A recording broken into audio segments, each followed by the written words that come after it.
এটা হচ্ছে একটা ম্যানুয়াল গেট, ঠিক আছে, যেগুলো আসলে অ্যাকচুয়ালি কন্ট্রোল করা যায়। দুই সাইডে পানি যখন আসে বা যায় তখন এগুলোকে কন্ট্রোল করে পানিগুলো করা হয়, ছেড়ে দেওয়া বা ঢুকানো হয়। যাই হোক, এটা হচ্ছে একটা বাঁধের উপরে, এখানে 4টা গেট আছে।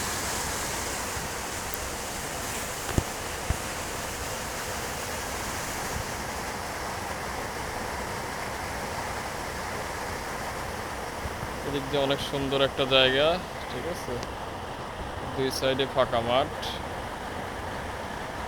এদিকে ভেসাল বসানো হয়েছে, যেটাকে গ্রাম বাংলায় ভেসাল বলে, নদীতে মাছ ধরার জন্য। ঠিক আছে, অসম্ভব সুন্দর একটা জায়গা।